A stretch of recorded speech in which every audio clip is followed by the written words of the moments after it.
A spherical capacitor, consisting of two thin conducting spherical shells, and a spherical shell of dielectric material, partially filling the space between the conducting shells.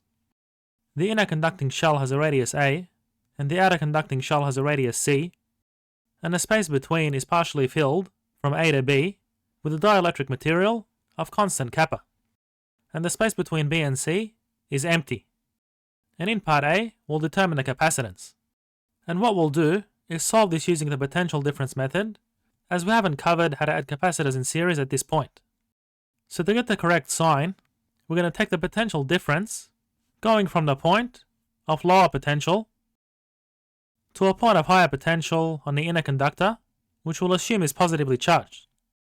So given that the inner conductor is positively charged, that's going to polarize the dielectric such that there's a negative bound charge on the inner surface of the dielectric, which leaves behind a region of positive charge on the outer surface of the dielectric. So note that charge is not free to move around in a dielectric because it's an insulating material. So the change in electric potential as we go from C to A, so if the potential at A minus the potential at C is equal to minus the work done by the electric force per unit charge, which is the electric field, as we go from C to B, and minus the work done by the electric field as we go from B to A. So if we take a Gaussian surface, we can find the electric field between A and B. So using Gauss's law, we have the electric field by the surface area of the spherical Gaussian surface, so that gives the electric flux through the surface, is equal to the charge plus Q, being the free charge on the inner conductor, on the dielectric constant by the electric permittivity. So note that this constant accounts for the bound charge on the surface of the dielectric. So what we get is E is the charge on 4 pi epsilon naught by kappa r squared. And then taking a spherical Gaussian surface between B and C, we can find the electric field between B and C. So note the enclosed charge in this case will still be the free charge on the inner conductor, because as we can see, the bound charge on the inner and outer surface of the dielectric will cancel on the right hand side of Gauss's law. So in this case the electric field is simply Q on 4 pi epsilon naught r squared. And now we can substitute these electric fields in a difference in electric potential expression.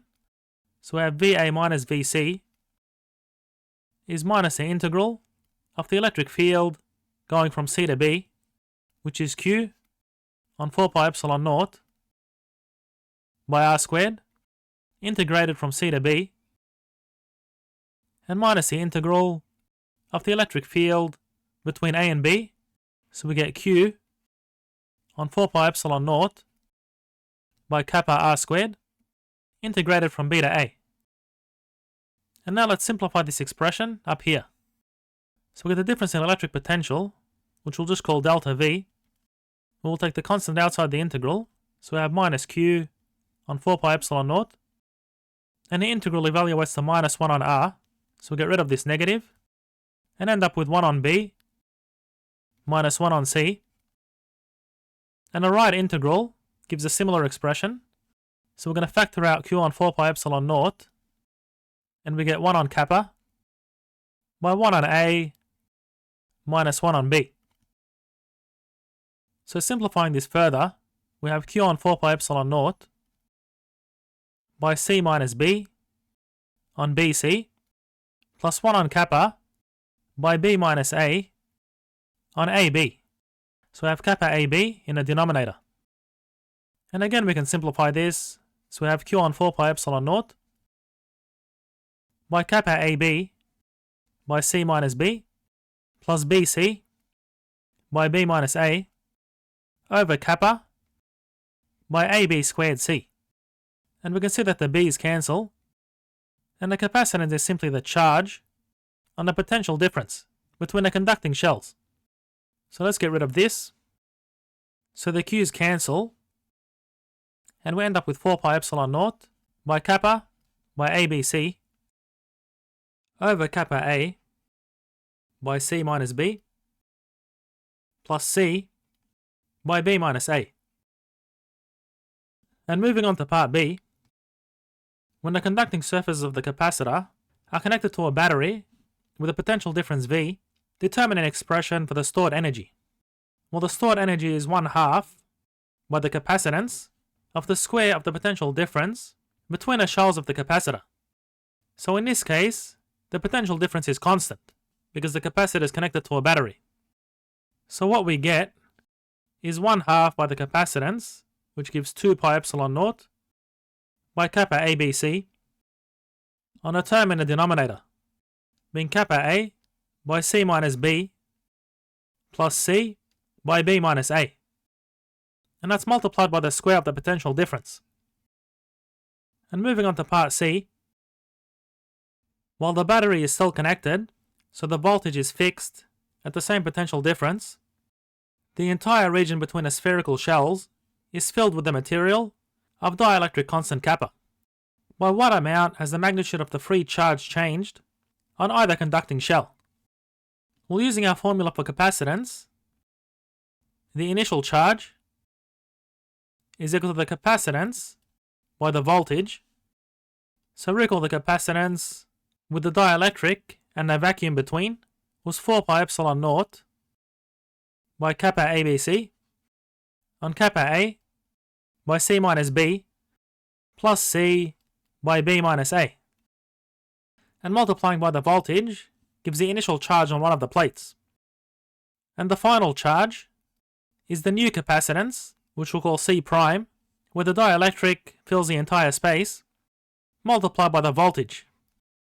So just as a refresher, to calculate C prime, we'd use the potential change as we take a test charge from a lower potential to a higher potential, so that with the potential at A minus the potential at C is minus the work done by the electric field. So the electric field between these plates would be Q, or the charge, on 4 pi epsilon naught by kappa by R squared. And we integrate from C to A. So therefore the potential difference will be equal to minus Q on 4 pi epsilon naught kappa, which we take outside the integral, and the integral evaluates the minus 1 on R. So what we get is 1 on A minus 1 on C. So simplifying this gives Q on 4 pi epsilon naught by kappa by C minus A on AC. And therefore the capacitance is the charge on the potential difference. So writing our new capacitance over here, we get 4 pi epsilon naught by kappa by AC on C minus A.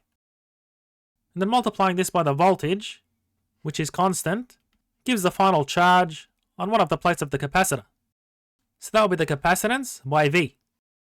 So the change in the free charge is QF minus QI. So we're just subtracting this expression from this expression. And that's your final answer.